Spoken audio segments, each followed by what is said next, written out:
Welcome to Introduction to Project Management Part B. We were discussing about the importance of project management. So let me give some recap on importance of the project management. Project management is the application of knowledge, skills, tools and techniques to project activities to meet the project requirements. In project management, basically, we will study 49 processes which are subdivided into 10 knowledge areas and 5 process groups altogether. Logically, they have divided these 49 processes into 10 knowledge areas and 5 process groups. And the 5 process groups are initiating, planning, executing, monitoring and controlling, and closing. So, successful projects can meet the business objectives, satisfy stakeholders' expectations, be more predictable, and increase chances of success, and brings value to the strategic goals. The project objectives are given in a project charter.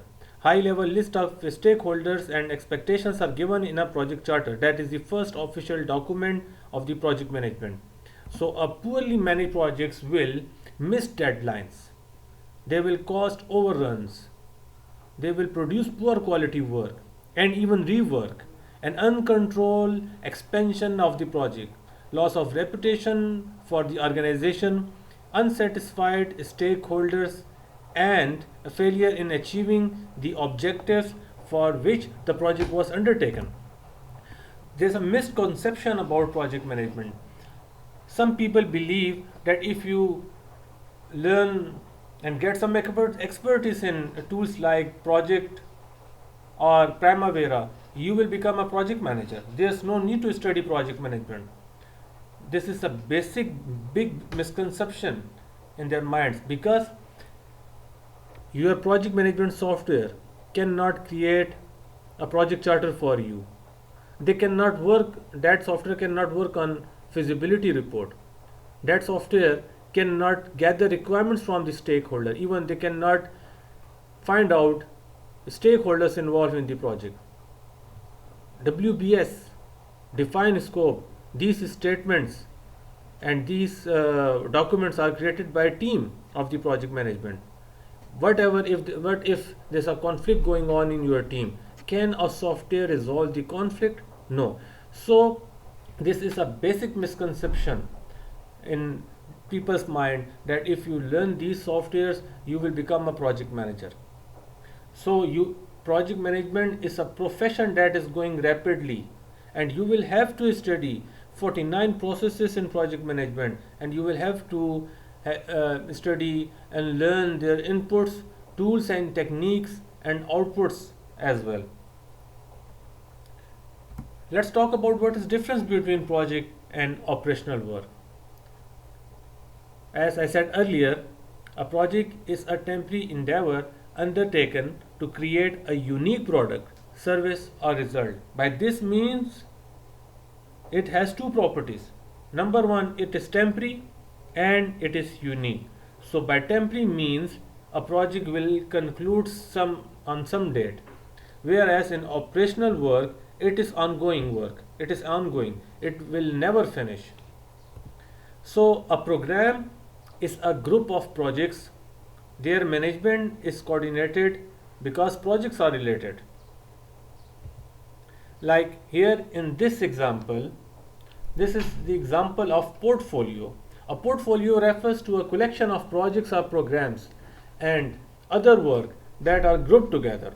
For example, an infrastructure firm that has the strategic objectives of maximizing the return of its investment may put together a portfolio that includes a mix of projects in oil and gas, power, water, roads, rail, airport.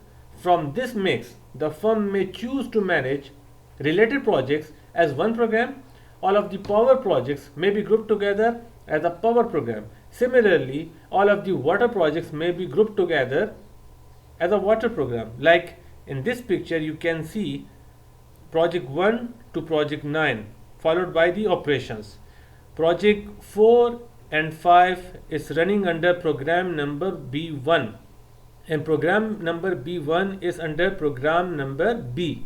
That is another example is portfolio A. In portfolio A is directly running project 7, whereas it is running project 8, 9 and some operations under the program number C.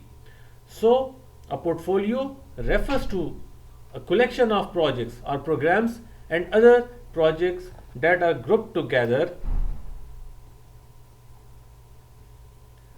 Let's talk about tailoring. The project management PM BOG, or BOG means body of knowledge, are recommended references for tailoring because these standards are generally recognized as a good practice. Good practice does not mean that the knowledge described should always be applied uniformly to all projects. Always remember there are 49 processes in project management, but all 49 processes will never use in any project. When you will develop a project management plan, you will identify how many processes and their tools and techniques you are going to use for your project. So let's talk about project management office. PMO provides the policies, methodologies, templates for managing projects within the organization. It provides support and guidance to others in the organization how to manage projects, train others in project management or project management software, and assist with specific project management tools. They provide project managers for different projects and is responsible for the results of those projects. There are three types of PMO offices. Number one is supportive, number two is controlling, number three is directive. Supportive PMO has least powers, but their role is to facilitate the project manager and the team. It provides templates, best practices, training, access to information, and lessons learned from the other projects. This type of PMO serves as a project repository. The degree of the control provided by PMO is low.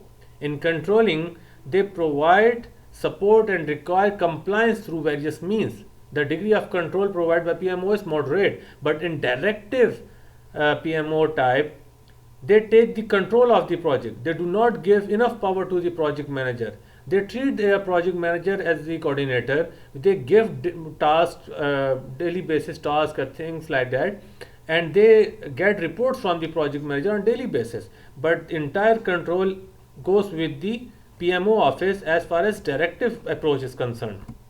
Let's talk about objectives. Objectives are given in a project charter. Objectives, a project is terminated and terminates if we achieve our objectives. If we cannot our objectives or cannot achieve our objectives, obviously your project will terminate. So objectives are given in a project charter. Projects are considered complete when the objectives have been met. A reason for terminating a project before completion is that project objectives cannot be met. It is a project manager's role to accomplish the project objectives. There is another term used in projects. What is constraints? What are constraints? You have to complete your project, for instance, in 3 months or 4 months. This is your time constraint. You will have to finish this project in 1 million rupees or dollars. This is your cost constraint. You cannot use more than 25 resources for the project. So this is your another constraint. So if you have unlimited of time, cost and resources, anyone can do project work. But why we appoint project manager, why we study project management? Because in limited resources we have to complete our project on time, within budget and according to specification. So it is understood that stakeholders, managers and others will try to get something changed or added to the project in the executing phase of the project. They will be keep contacting you to make such changes in the project. A project manager is responsible for analyzing these change requests and identifying the impact on all constraints. Because constraints, if you make any change in scope, there is linkage between scope and time and cost trade-off. You will have to cater on. So there is another term which are used in project management that is called stakeholders. In today's lecture, I'm going to just highlight the terms methodologies used in project management since it is the introduction to project management. So stakeholders are people or organizations whose interest may be positively or negatively impacted by the projects. Thinking of stakeholders as a system team members means you keep them informed, solicit their inputs, and work to satisfy their needs and expectations. Without this effort, your project cannot be completed with high rating. So this is my lecture number 2. Stay tuned, I'll upload my lecture number part C very soon. Thank you.